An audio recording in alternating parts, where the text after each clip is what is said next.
अच्छा जी, तो the session is today about writing scalable applications. We'll go over basics. This is going to be a bit basic session because this is the first session.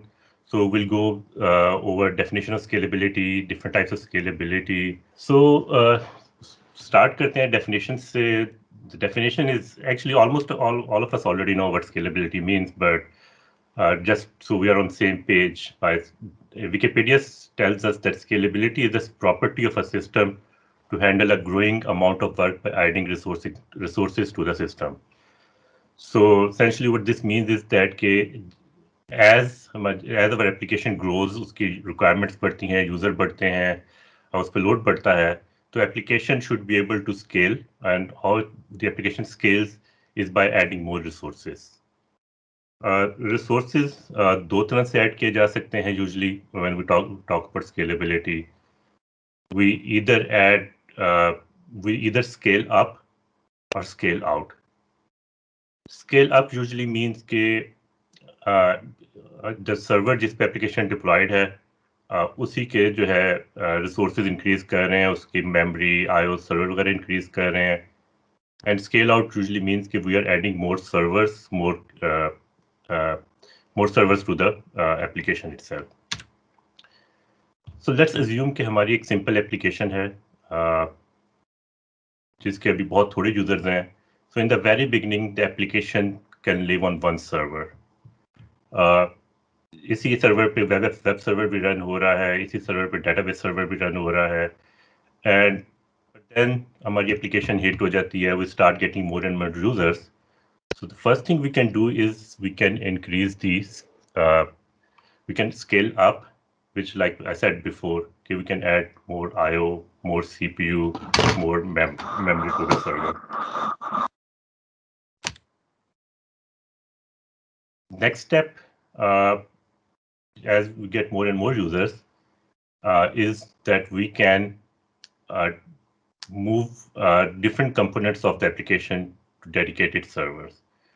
Usually हम जो करते हैं, what we do is कि हम app server separate कर देते हैं और database server separate कर देते हैं. We usually give it a dedicated database server.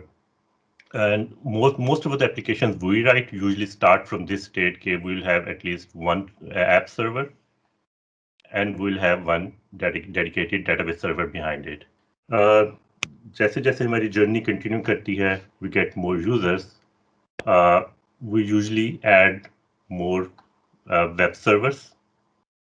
और जब this is now scaling out. So when we add more web servers, then you usually end up adding a load balancer in front of these servers. A load balancer is responsible for redirecting traffic either to server 1 or to server 2. Load balancers can use different strategies to redirect those traffics. For example, one strategy, the very simple strategies would be round robin, जहाँ पे request 1 would go to server 1 and the next request would go to server 2 and so on. This will request would alternate between these two servers, but we are still using one dedicated server. And this setup is still very scalable. इससे भी हम काफी system load, हम user load हम handle कर सकते हैं. लेकिन हमारी application काफी hit है. We still keep on getting more and more users. So the next step we can take is we can add a dedicated content delivery network. So what is content delivery network?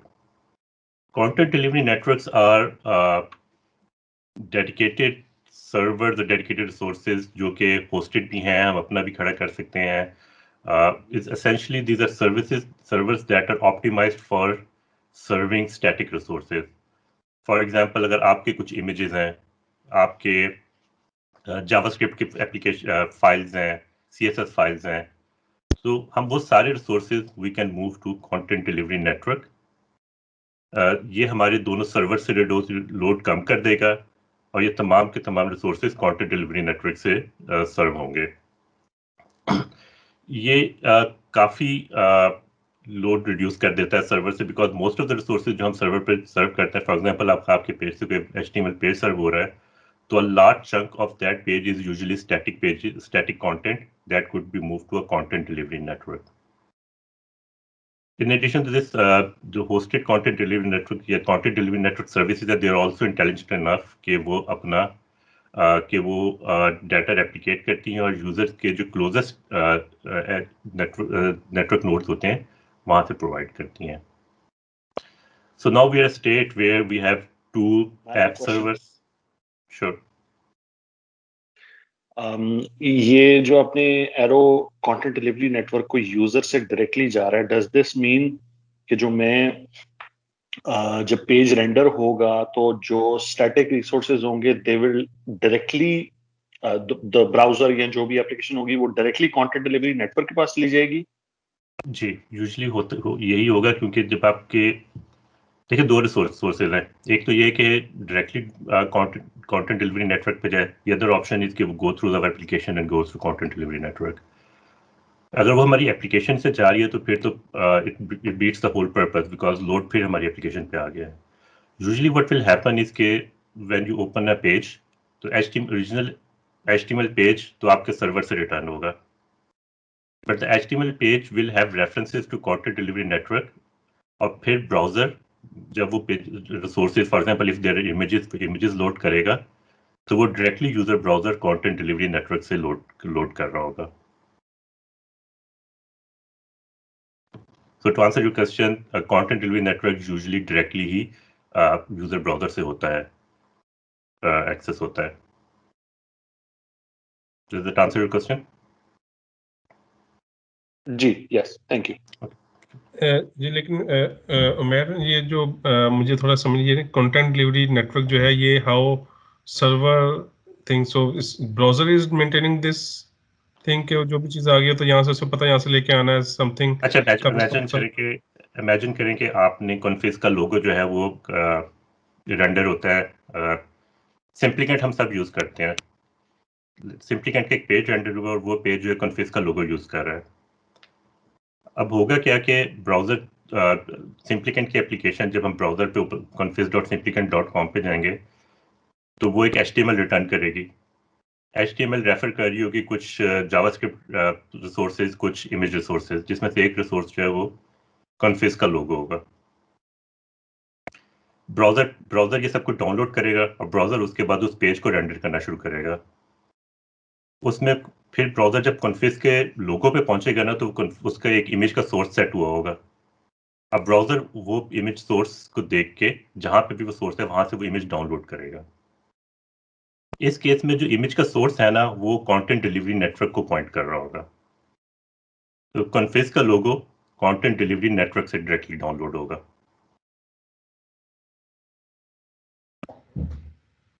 Okay, make sense? और anything else you want to discuss? या सो वो मेरा सोच था ये कि जब इस पे हम CDN की बात करें इसमें, तो इसमें वो इमेज हम क्या खुद से पहले शुरू में हम डेवलपमेंट इस लिहाज से करते हैं कि हम जो हमारा कंटेंट सारा होगा हम यहाँ पे रखेंगे और उसके लिंक्स जो है ना हम सर्वर रिटर्न कर देगा वहां से, सॉर्ट ऑफ ये डायरेक्टली टाइप चीज नहीं फिर लग रही, मुझे ऐसा लग रहा है. यूजुअली ऐसे ही करते हैं कि डेवलपमेंट ऐसे करते हैं. अब उसको करने के मल्टीपल तरीके हैं, वो हमने यहाँ डिस्कस नहीं किए. मसलन आप अपनी एप्लीकेशन में कॉन्फ़िगरेशंस के थ्रू कर सकते हैं, एप्लीकेशन में पोस्ट प्रोसेस कर सकते हैं जिसमें कोई चीज़ जो स्टैटिक रिसोर्सेज हैं उनको किसी कंटेंट डिलीवरी नेटवर्क पे पुश करके आपके जो URLs हैं वो अपडेट करके वहां पे पॉइंट कर दे. So depending on framework there are multiple ways to do this. इस तरह मुझे लग रहा है जैसे डायरेक्टरी है, कोई ऑनलाइन डायरेक्टरी टाइप चीज लग रही है ये तो मुझे. मैं आपकी बात में ऐड करता हूं, उससे खुरम का क्वेश्चन भी आंसर हो जाएगा. तो मायर की बात में ऐड करते हुए हमने खुरम S3 के ऊपर क्लाउड फ्रंट लगाया था. क्लाउड फ्रंट भी CDN है. वो हमने कैसे लगाया था? पहले हमारे इमेजेस एक एप्लीकेशन के S3 जो बकेट्स हैं AWS की वहां से डायरेक्टली डाउनलोड होती थी. हमने क्लाउड फ्रंट की सर्विस की परचेस की, S3 बकेट उसमें अपनी ऐड कर दी.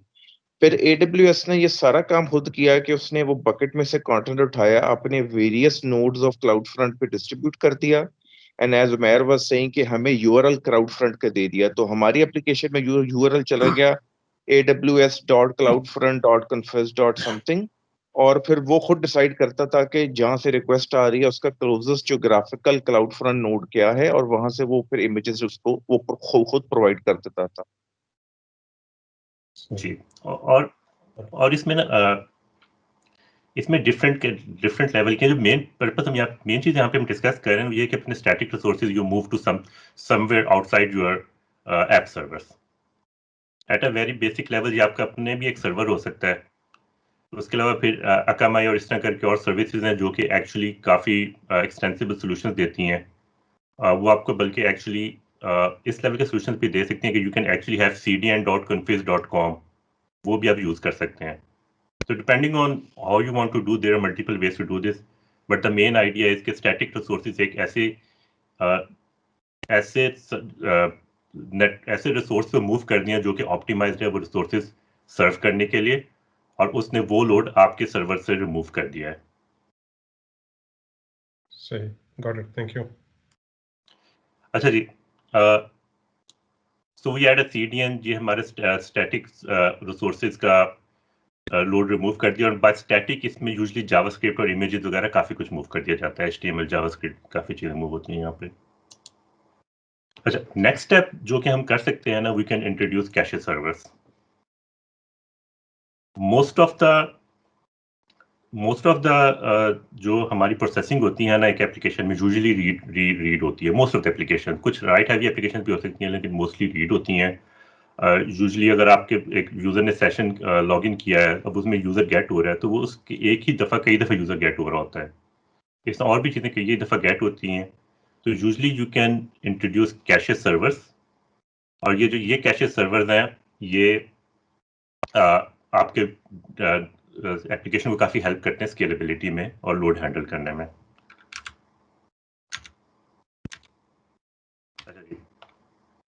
Similarly you can take more steps, वो हम देखते हैं। अब हमारे पास लेयर्स इस तरह है कि actually I think one slide ऊपर नीचे हो गई है। So in addition to adding cache servers, इसके अलावा आप क्या कर सकते हैं कि आप अपने वेब सर्वर्स और API सर्वर्स को भी डेडिकेटेड कंपोनेंट्स में ब्रेक कर सकते हैं। यूजुअली जो हम एप्लीकेशन हम लिखते हैं उसमें हमारी कुछ वेब सर्विसेज होती हैं जो कि ऑप्टिमाइज्ड, जो कि जहाँ से हमारे यूज़र के लिए पेज रेंडर हो रहे होते हैं, जिनमें HTML वगैरह होती है, और कुछ हमारी API सर्विसेज होती हैं। तो यू कैन ब्रेक दिस, इनको फंक्शनल डिकम्पोज कर सकते हैं, जिसमें वेब सर्विसेज सेपरेट मूव कर सकते हैं, वेब सर्वर सेपरेट रख सकते हैं, API सर्वर सेपरेट रख सकते हैं। सिमिलरली ऑन डाटा, अगर आप वहाँ पे आप स्केलेबिलिटी के लिए आप डिफरेंट स्ट्रैटेजी यूज कर सकते हैं। फॉर एग्जांपल मास्टर स्लेव, या एक आप सर्वर फॉर मास्टर सर्वर आप ले सकते हैं डेटाबेस का for writing, but for read you can add read slaves. So आपके रीड्स जो हैं वो रीड स्लेव से हो रहे होंगे, लेकिन राइट सिर्फ और सिर्फ मास्टर स्लेव पे हो रहा होगा। And will go into detail of all of this आगे जब हम जाते हैं। सो अगर हम देखें तो what we have is we have web front end layer और web application layer, we have an API layer and we have data layer, और इसको हम इन सब की हेल्प करने के लिए we are using caching and we are using content delivery networks, and in front of all of this we have a load balancer जो कि responsible है load distribute करने में between web services and API services। अच्छा जी, सबसे पहले हम देखते हैं कि हम अपनी जो वेब सर्विस लेयर है उसको कैसे स्केल कर सकते हैं। वेब सर्विस लेयर्स में यूजुअली हम जो चीज़ें कर रहे होते हैं कि यूज़र लॉगिन करता है, यूज़र का एक सेशन होता है, इसके अलावा फाइल अपलोड वगैरह हो रही होती है वहाँ पे अक्सर।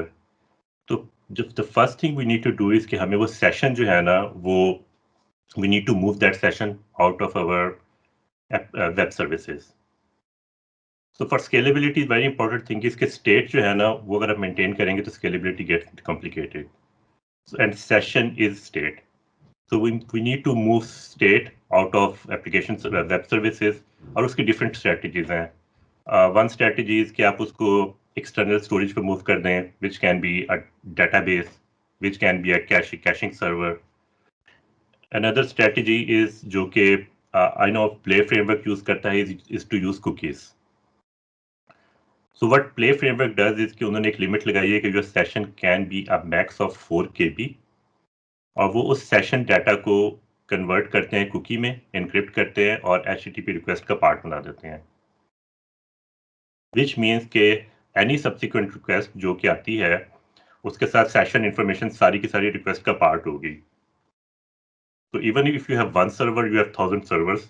You don't have to have any backend common storage because जो कुछ session का required है is coming as part of the session, the HTTP request itself. Drawback इसमें यह कि जो सेशन के साइज लिमिट है, but in my opinion session का साइज लिमिटेड ही होना चाहिए. तीसरी जो एक ऑप्शन यूज होती है that's using sticky sessions, which is essentially means कि हमारा जो लोड बैलेंसर है, load balancer is not responsible for remembering कि कौन सी रिक्वेस्ट किस सर्वर पे गई थी. फॉर एग्जांपल अगर रिक्वेस्ट 1 गोज टू सर्वर 1, तो अब सर्वर 1 पे एक सेशन क्रिएट हो गया है. अब वो सेशन इन मेमोरी या शेयर्ड नहीं है. अब लोड बैलेंसर याद रखेगा कि any request from that user in future will also go to server 1 ताकि उसको सेशन मिल सके. यूजुअली इसकी जरूरत तब पड़ती है अगर आप कोई लेगेसी एप्लीकेशन वगैरह मूव कर रहे हैं और वो एप्लीकेशन में सेशन जो है वो इन मेमोरी यूज कर रही थी, तो you'd have to do stuff like sticky sessions. It's easier, but it's better कि आप माइग्रेट करें to external sessions, because what you are doing is के आप स्टेट को अब लोड बैलेंसर पे मूव कर रहे हैं. तो load balancer has to remember all the state की कौन सी रिक्वेस्ट के सर्वर पे जानी थी, और एज जैसे जैसे आपका लोड इंक्रीज होगा load balancer will become a bottleneck.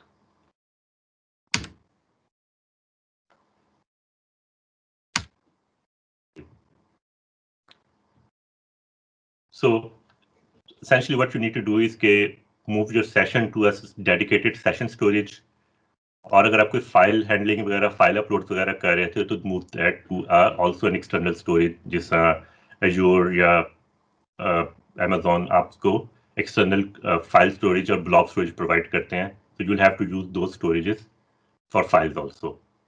Benefit is के रिक्वेस्ट आपकी किसी भी सर्वर पे जाएगी, it will have to access to session and the files itself. अच्छा जी, नेक्स्ट लेयर जो कि हमारी इस पिक्चर में थी was API layer. So to scale API layer, these are some best practices. The first thing is to keep your API stateless. And all of us, when we work with APIs, we use RESTful services, and RESTful services by design are stateless. Which means कि जो request हम भेजते हैं ना to server has all the information that's needed to complete that request. अगर आप gate कर रहे हैं, क्रिएट कर रहे हैं, अपडेट कर रहे हैं, पोस्ट रिक्वेस्ट भेज रहे हैं, सो आपकी request has to have all the information for completing that request. आप सेशंस नहीं यूज कर सकते यहाँ पे. You can not rely on step 1 और उस पर रिलाई नहीं कर सकते कि डाटा पिछली रिक्वेस्ट कुछ अवेलेबल होगा. अगर if you want to do like this, then you will have to manage that yourself, which would again create bottlenecks. Umair, Faz here. I have a question from previous slide. What's the difference between content delivery network and file storage? When I talk about file storage, यहाँ पे मैं usually बात करूँ, फर्ज करें आपका एक use case है जहाँ पे you have to upload an Excel file और then you have to process that. अब उसमें you have to upload a file, so that's part of your use case. So this file storage is being used for that file upload. So when you click upload, the file will actually get uploaded to that external storage. और फिर आपका एक let's say visit था, step 1 में अपने file upload की, step 2 में अब वो फाइल प्रोसेस कर रहे हैं तो वो इस एक्सटर्नल स्टोरेज से होगी. और content delivery network was for serving your static content of application. अच्छा जी, on the next thing on your API layers is that use caching whenever possible. So caching is actually your best friend. So wherever possible, make sure that you use caching. REST protocol actually caching. One of the main benefit of using REST correctly is getting caching. अगर आप अपने headers वगैरह properly set करें, तो then browser clients, for example, your browser would actually help you with that. Browser would cache that data for you. You don't have to cache it. और browser आपको दोबारा request send नहीं करेगा for the same request. अगर उस पर आपने expiry वगैरह properly set की हुई है, उस पर e-tag headers होते हैं, वो अगर properly set किए हुए हैं, तो this can be very helpful for you. Make sure कि आप रेस्ट के सिमेंटिक्स करेक्टली यूज कर रहे हैं. For example if you are doing a get request, the get request does not change state of the system, because आपके जो बाकी components of the system है वो इस बात पे रिलाई कर रहे हैं कि if they are getting to get request तो स्टेट चेंज नहीं हुई, so they can return the response from last get request. Keep your APIs asynchronous as much as possible. जो वर्कलोड आप किसी बैकग्राउंड प्रोसेसर को दे सकते हैं वो दे दें और return as soon as possible. So don't keep your worker threads busy handling user interaction. User को as soon as possible response दें और बैकग्राउंड में प्रोसेस करें. फॉर एग्जाम्पल अगर आपको कोई चीज़ क्रिएट करनी है तो you don't actually have to create, you can return a response कि जी मैंने एक्सेप्ट कर लिया ये आपका object, I'll create it and you can go and see details at this URL.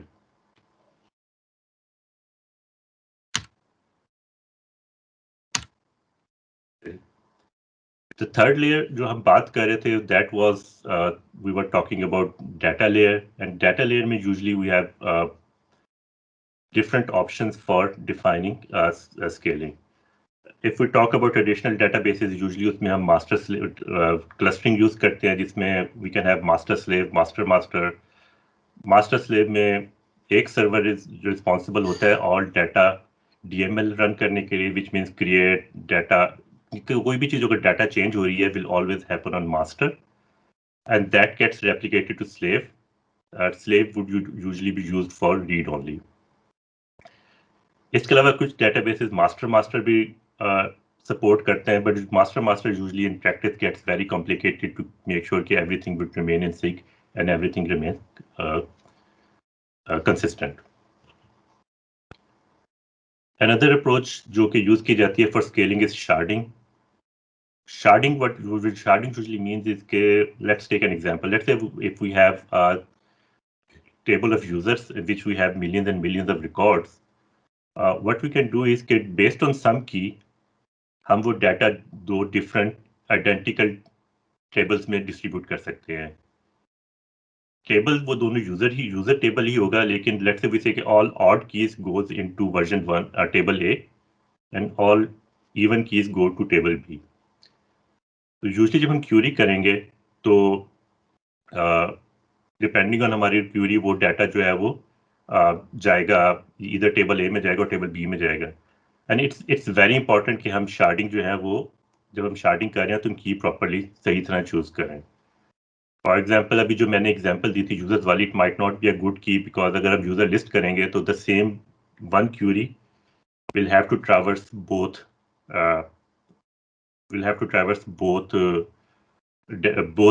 Tables.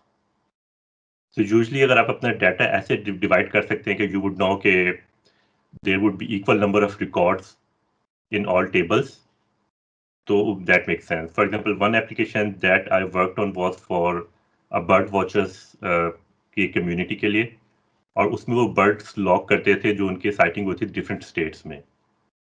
तो उसमें हमने data shard किया हुआ था based on their states, and in 99% of cases जो queries होती थी usually एक state के अंदर ही होती थी.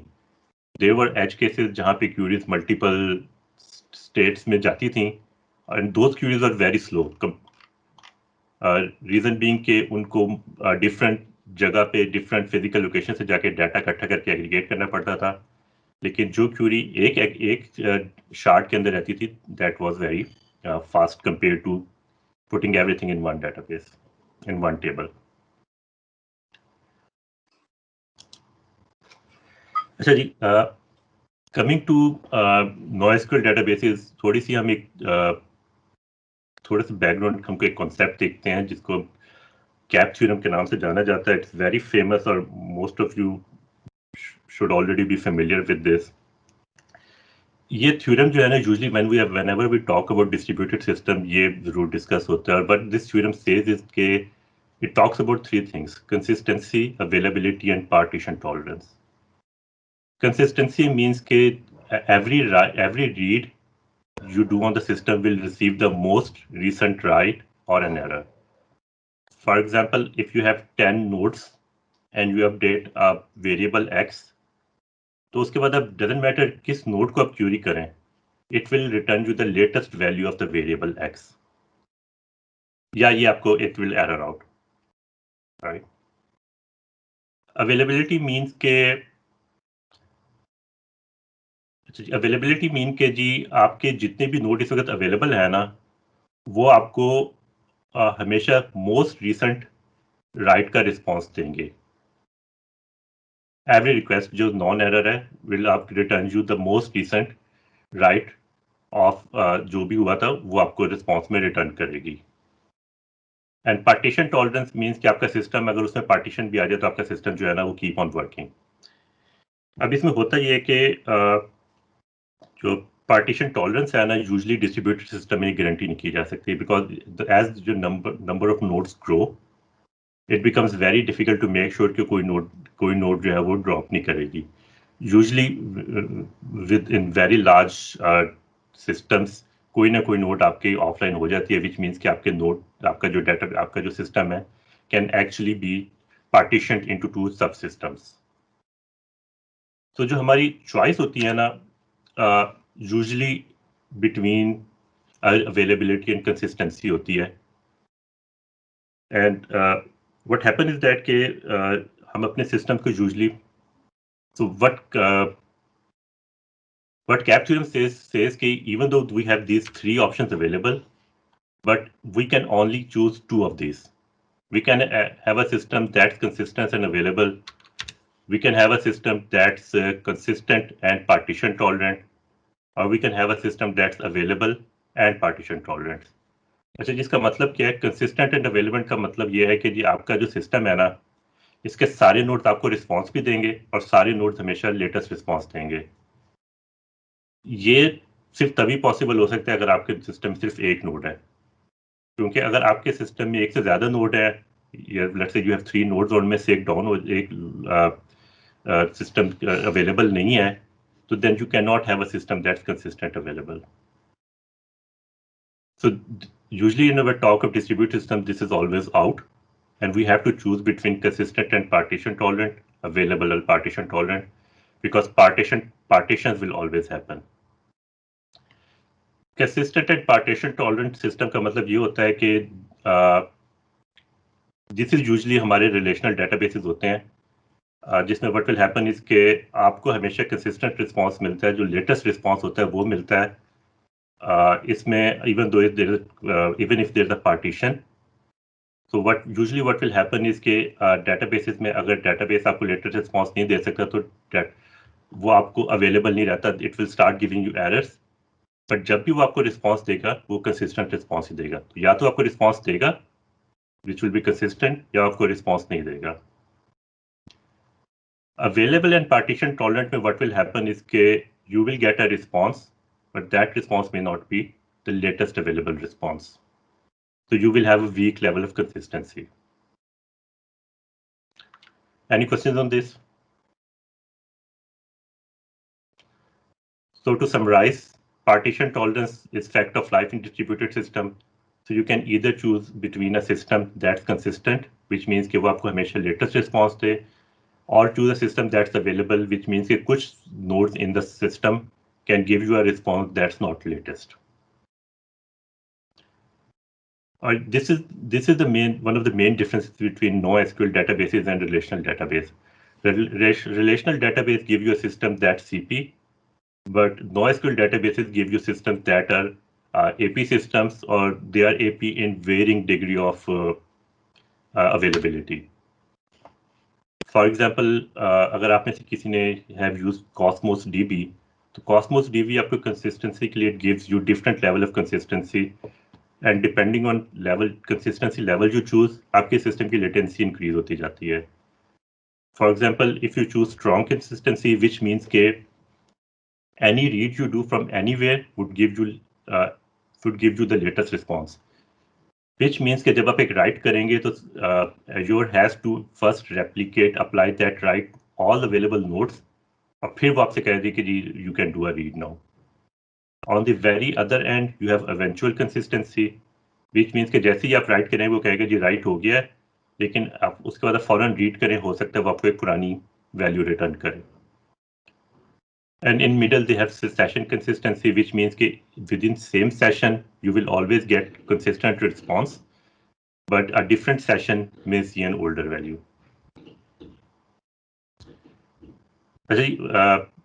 So इससे question next question जाता है कि can we have a ACID transaction in system that chooses availability over consistency? So mostly, or at least जितना मुझे पता है, इसका answer no है. Because ACID transactions require you to have a consistent system. So usually a system जो कि availability पे consistency पे compromise करेगा, उसमें ACID transactions करना impossible होता है. And that's the reason that most of the NoSQL databases we work with वो आपको ACID transactions नहीं देते. Usually the transaction they give you would be atomic operation they give you would be a single or based on a single write. But if you are doing more than one operation, usually they don't give you ACID transactions. Any question on this?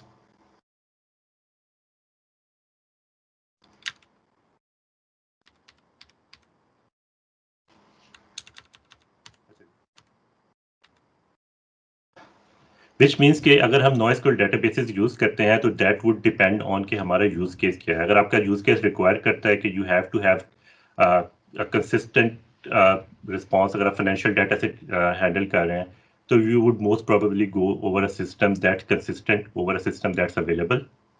But let's say if you are writing a messaging service, let's say if you Facebook a messaging system है, then you will be okay with the response that would eventually be consistent, but it may not have to be available all the time.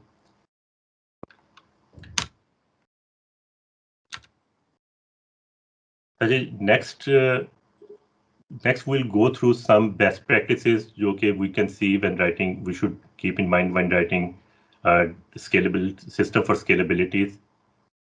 So the first one is I'll quickly go through it. Any questions, so please stop me. So make sure that you don't have synchronous operations, you don't have operations that block.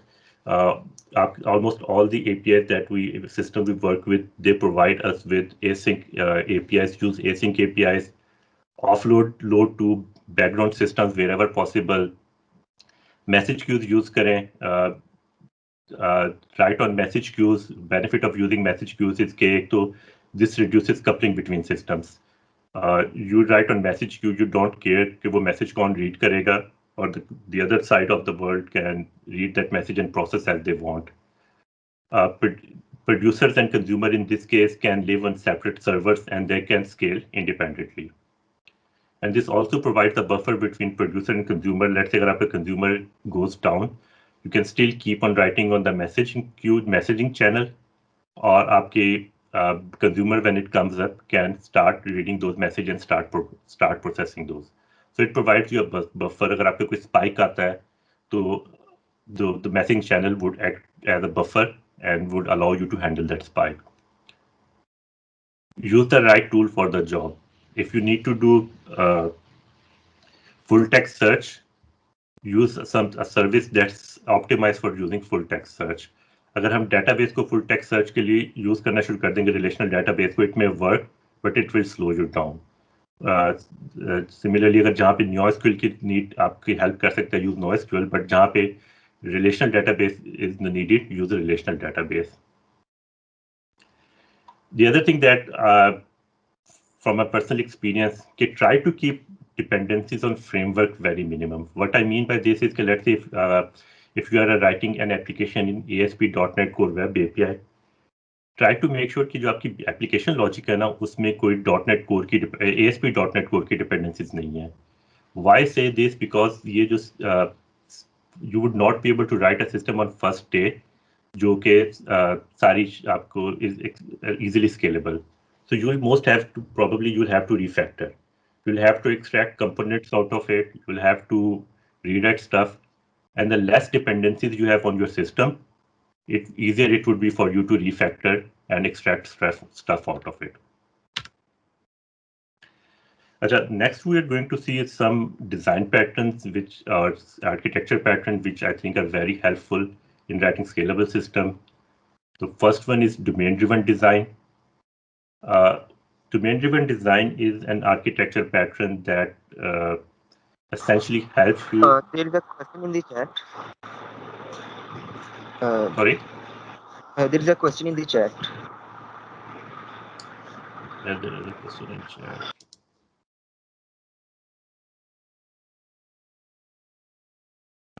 Achha, Kashif, queuing would definitely be helpful in that case, लेकिन depend ये करता है कि आपने user को response देना कैसे है. अगर आपके यूजर का रिस्पांस में if you have to show a response में जो कि प्रोसेस हुआ था वो प्रोसेस का रिजल्ट दिखाना है, it might not be feasible. But if response you are just let's say user ने अपना यूजर नेम अपडेट किया है या name update, can you say that okay we have accepted this application and your request and will process it, then it might be helpful.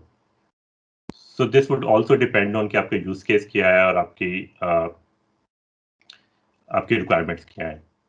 If the use case is के send email, this would definitely be helpful because user ने send email पे click किया ना, they don't really have to wait for actual email to go out. You can just tell them that okay your email is being sent out, and then you can move on. Achha ji, coming back to this, domain-driven design is a design strategy which helps you in designing your system based on your business domain. What it helps you is it helps you in identifying your domain boundaries. So usually एक domain में multiple subdomains होती हैं, and domain-driven design will help you in identifying कि वो domain boundaries क्या हैं, उन domain boundaries के दरमियान interaction किस किस्म की है. And this is very helpful because then those subsystems can be developed independently and then they can scale independently. Another pattern that's very helpful in scalable system is CQRS, also known as Command and Query Response Segregation.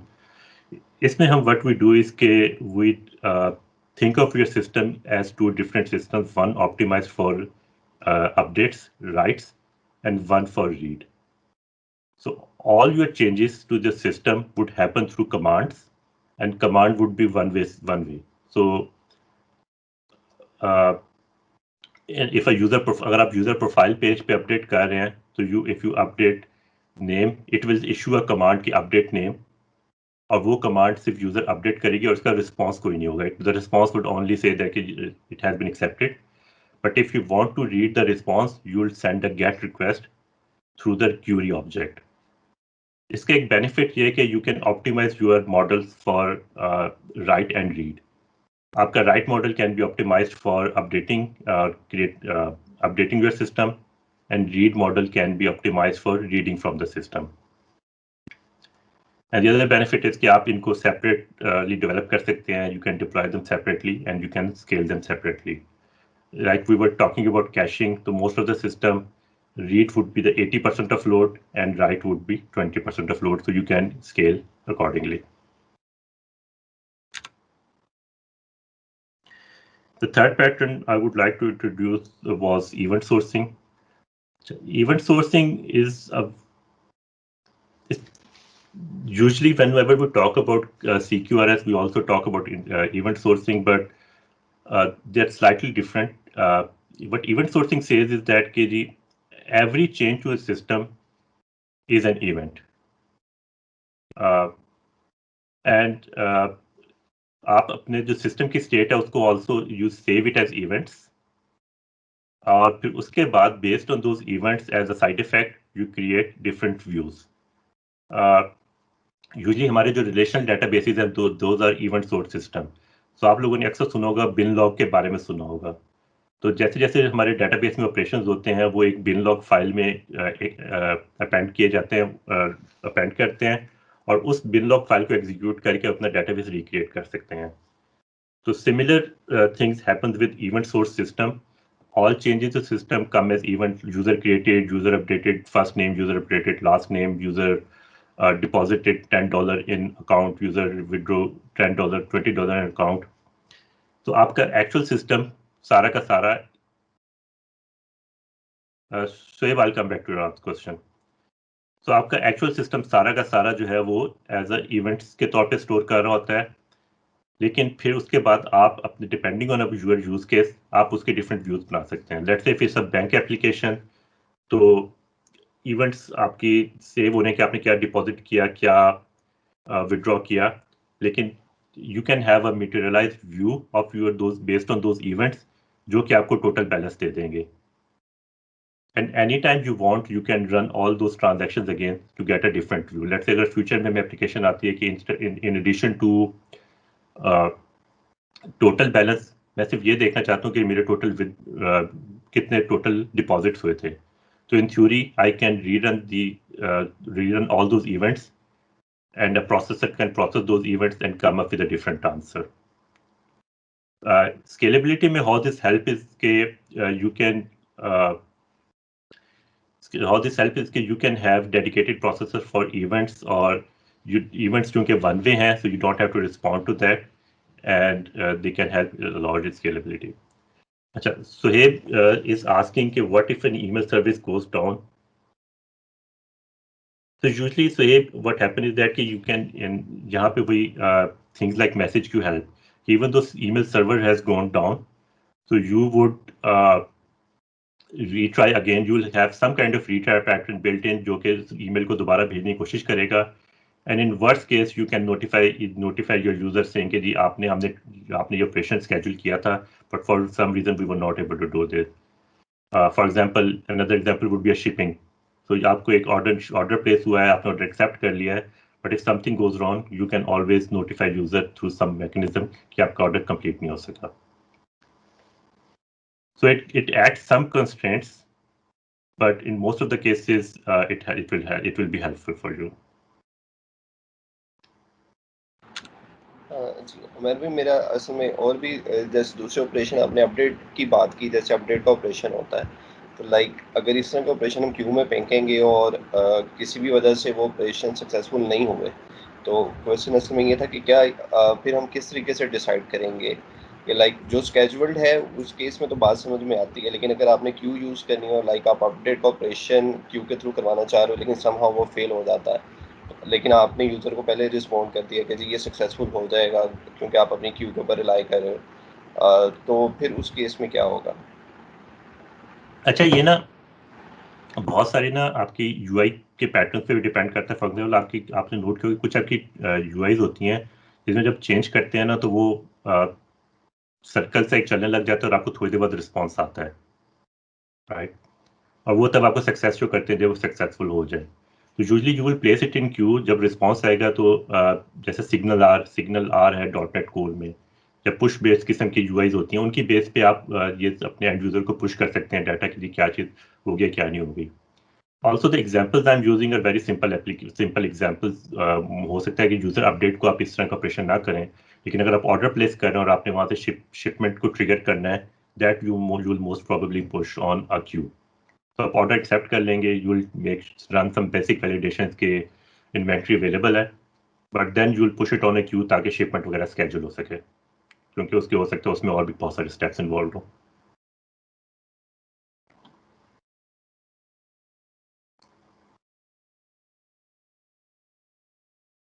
अच्छा जी, Fazan is asking, is there any fallback mechanism if the system failed to queue, add an event and then next event is dependent on previous event? अच्छा Fazan, इसमें अगर आपका system, Fazan, can you explain your question? आप किस context में बात कर रहे हैं? Are you talking in context of CQRS or event source system? Sourcing. अच्छा, इवेंट सोर्स में अगर तो इवेंट आप तक पहुंचा ही नहीं, ठीक है ना, तो you don't know about that system. अगर वो फेल हो गया तो नेक्स्ट इवेंट पे नहीं आ सकता. And usually you also try to make sure कि जो आपकी डिपेंड क्यूज वगैरह है ना वो they are not single point of failure. So if you are using Kafka, you will have to have a Kafka cluster या ऐसी चीज जिसमें you have enough redundancy available कि आप इस सिचुएशन में नहीं आ रहे. बट अगर आपका पूरा क्लस्टर ही डाउन हो जाता है so then you can't really do anything. Your application is down now. Okay. Right. So all the components involved in this, you would make sure that there is no single point of failure. Okay. Thank you. Asha ji, the other model that I want to talk about and jo ke I've been trying to find an excuse to use this somewhere is an actor model based systems. An actor model based system is very interesting. Concurrency, this is essentially a concurrency model, and what it says is that everything in an actor model based system is an actor. इसकी good example would be IoT system जिसमें आपके तमाम IoT devices are an actor. Her actor की जो है ना उसमें 3 operation कर सकता है. An actor can send message to another actor, actually other actors. Actor can create new actors, or actor can change its state based on the current message ताकि next जो operation है वो उस next state में हो.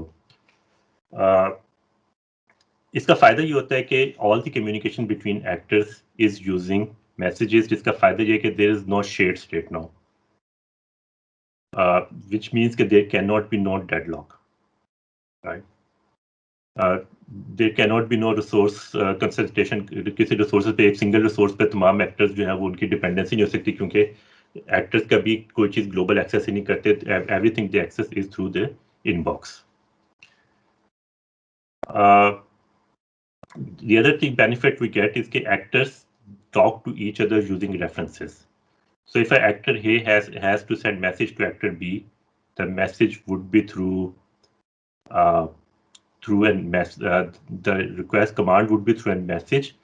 अब इसका फायदा ये है कि वो एक्टर बी बेशक सेम प्रोसेस में हो, वो किसी और कोर पे रन हो रहा हो, या वो किसी एक्सटर्नल डिस्ट्रीब्यूटेड सिस्टम में किसी और मशीन पे रन हो रहा हो, I don't care.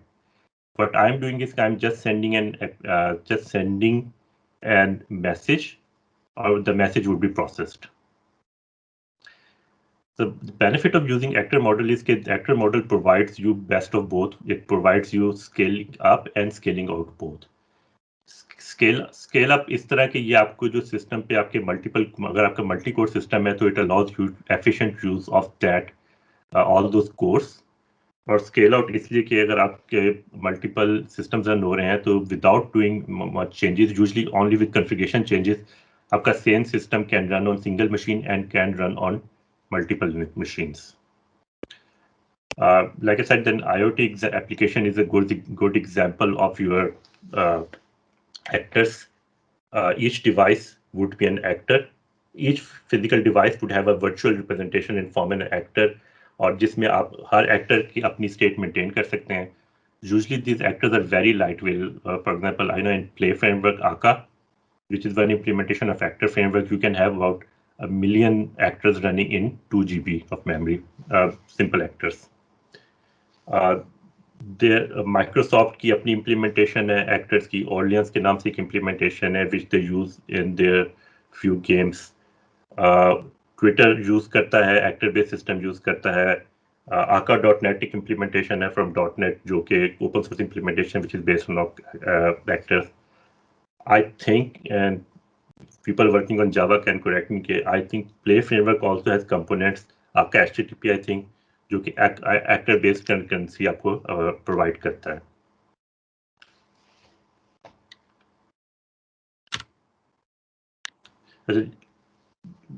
Last what we have is microservices, which is essentially collection of loosely coupled services जो कि independently deployable हैं, independently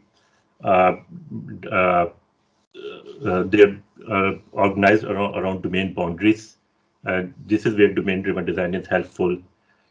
Every service runs its own process, can be scaled independently, can be updated independently. Every service gets its own database in domain-driven design, so there's no shared states between different services.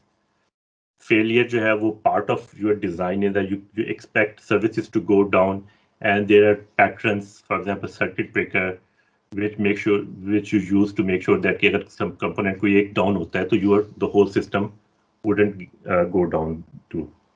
And the biggest benefit I see with microservices is it allows your organization to scale too. Like for example, as your system grows, you can have multiple teams working on different services. Teams can own their own services, and they can work on it and they can scale it as they see fit. So usually with microservices, you'll with an architecture where you have an API gateway sitting in front of multiple services. Each service has its own database, cache, which can be a relational database, which can be a Mongo database.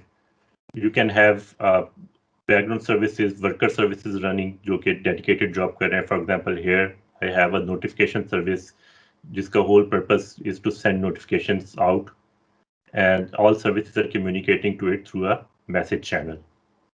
The services itself can also communicate with each other using message channels or direct REST HTTP clients.